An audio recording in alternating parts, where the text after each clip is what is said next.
أحبابي المغاربة المعززين المكرمين عندي، جو في سيت فيديو باش نتحدث معكم على واحد القصة وقعت لي اليوم. عيطت لي واحد الحبيبة من المغرب،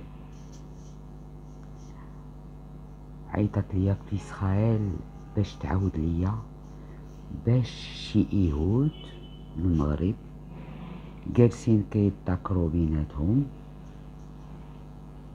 شي يهود ومسلمين حيت سي لو ميم طاريف لا ميم شوز. قالوا لك سيادي انا ما دخلاش المغرب لان خايفه على ديك القضيه اللي مشينا انا وايمان يونس الرباط باش نوقفوا الكذابه الشفاره والخيانه البلاد، نوقفوهم على عكسهم ويقولوا لينا كيفاش وعلاش واحد السيد اللي كان بعيد على العائله ديال سيدنا، بعيد ولاد العمام هذوك اللي ما كنعرفوهمش كاع واش كاينين، كان تيتسرى بلي كارت دو فيزيت ديال سيدنا. Oui, je suis allé un soir de Ramadan chez des compatriotes qui m'ont reçu et nous avons utilisé Wahad al-Msattia qui ne voulait pas payer ses impôts et qui a donné une très grosse somme d'argent aux sbires de ce faux prince qui lui a promis de lui obtenir une exonération. Donc nous avons utilisé cette histoire pour monter et savoir qui se promenait avec la carte de visite de Sidna. Et nous l'avons su. Et nous avons fait notre devoir de citoyenne. Et nous en sommes fiers. Et j'en suis fier. J'ai quitté le Maroc pour des raisons personnelles. Je vous les ai déjà exposées, ma santé, mes petits-enfants. J'ai fui le Maroc parce que la communauté juive, dans son état, me dégoûtait. Il ne s'agissait absolument pas de communauté, il s'agissait d'ennemis. C'est-à-dire quand nous avions un problème, nous avions un nouvel ennemi. Et quand on soumettait le problème et qu'il fallait par exemple 100 000 dirhams, il donnait 10 000. C'est comme ça qu'on résolvait les problèmes à la communauté. Avec la phrase clé, on n'a pas d'argent, on est ruiné. Et qui dit cette phrase? Des gens qui sont tartqin bilflous. Alors oui, j'ai pas envie de voir votre gueule. Oui, exact. J'ai gardé de très mauvais souvenirs les dernières années face à cette horrible communauté juive bourrée d'hypocrites, d'incompétents et de voleurs.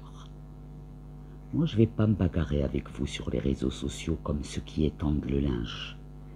Moi, je vous dis les choses cash et comme dirait Eli Kakou, je vous donne l'oracle et les informations de l'oracle telles qu'elles arrivent.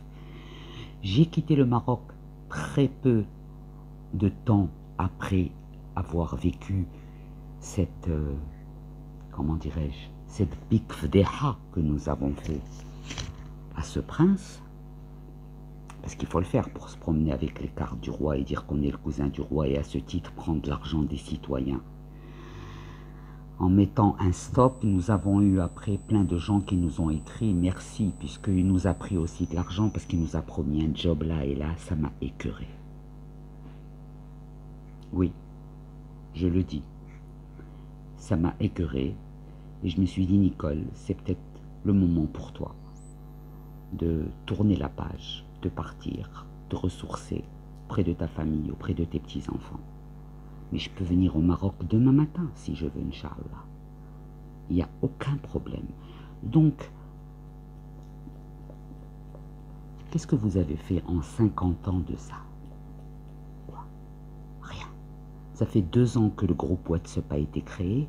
Il n'y en a pas un de vous qui a été foutu de faire une vidéo et de se présenter comme un candidat potentiel aux élections et nous montrer comment il parle et comment il s'exprime et quel est son pédigré, quel est son cursus. Personne. D'ailleurs, j'avais fait une vidéo pour le dire et j'ai encore raison, malheureusement. Donc, quelle communauté juive marocaine? Mais aujourd'hui, le problème se pose autrement. C'est que beaucoup de juifs ne sont jamais revenus au Maroc depuis leur départ. Et là, c'est plus fort qu'eux. Ils vont avoir envie de revoir leurs racines, leurs amis. Et ils vont demander après les biens qu'ils ont abandonnés. Et comment les responsables vont leur raconter que des juifs ont volé des juifs? Bien sûr, avec les pontes musulmans en place à cette époque. C'est l'époque de Driss Basri et compagnie. Mais l'heure de vérité va sonner, les cocos. Tout le pognon que vous avez chouravé et que vous avez avec ce pognon, vous avez humilié les pauvres juifs marocains. Bezrat Hachem, Hachem va vous humilier à son tour parce que vous avez humilié des gens. Et on sait à quel point c'est péché. Donc, non, je n'ai pas quitté le Maroc pour une quelconque raison nébuleuse. Ça n'existe pas chez les El-Grissi. Chez les El-Grissi, ça n'existe pas, les carambouilles. On n'a pas grandi là-dedans. Mais par contre, je connais les noms de ceux qui n'ont pas arrêté de faire des carambouilles et qui se sont fait leur fortune grâce à ces juifs qui sont partis. Et là, l'heure de vérité va sonner. Et là, je reviendrai, Inch'Allah, pour assister ces familles juives, pour récupérer éventuellement leurs biens ou faire des procédures d'usage pour les récupérer ou whatever. Mais en tout cas, ils sauront qui les a volés. Et ça, c'est très important parce que quand on va savoir, et eux vont savoir qui les a volés, ça sera une autre page de l'histoire. Là, il n'y aura plus ni tourisme, ni hazanoun. Là, vous allez devoir tous banquer.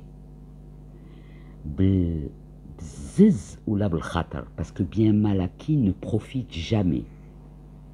Jamais. D'ailleurs, certains d'entre vous, on a vu comment le bien vous a profité. Que des drames. Alors, on m'a appelé aujourd'hui pour me dire, Nicole, je voudrais faire du bien, je voudrais donner de l'argent à des familles juives marocaines. Je dis, mais je ne suis pas au Maroc. Quand j'étais au Maroc, je recevais de l'argent et je donnais aux familles nécessiteuses.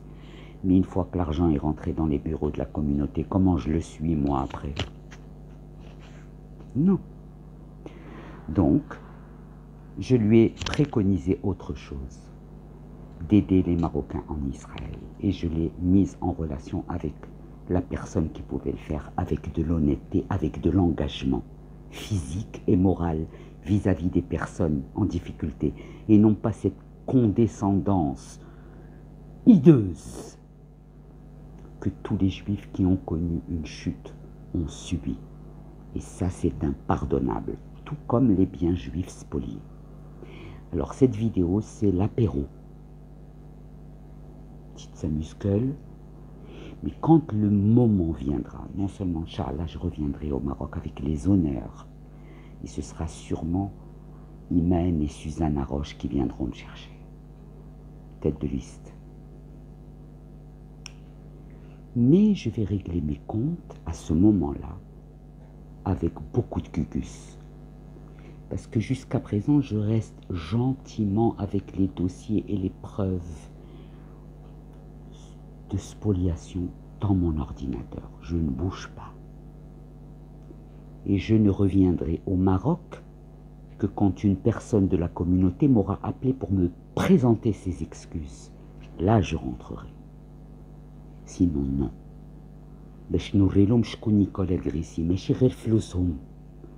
Moi, leur fric, je l'emmerde, leur fric. C'est l'honneur. André Azoulay sait d'où je sors, connaît très bien ma famille. Mais il y en a qui ne connaissent pas. Voilà, mes amis. Ça, c'était l'occasion de parler un peu avec vous et de vous dire de ne jamais, jamais abandonner le chemin de la foi parce qu'il mène toujours à bon port. وهذوك الماريكيتات دوك لي سبولياتور لابسين الصايا كيلت والله يدينكم حتى غتاكلوها في ترمتكم. Et c'est Nicole El-Grissi qui vous le dit. Vous n'allez plus pavoiser. Dans quelque temps, vous n'allez plus pavoiser sur vos fauteuils en cuir. Et regardez les gens du haut de votre museau de merde. Ça, c'est ce que j'avais à vous dire ce soir et ça va continuer.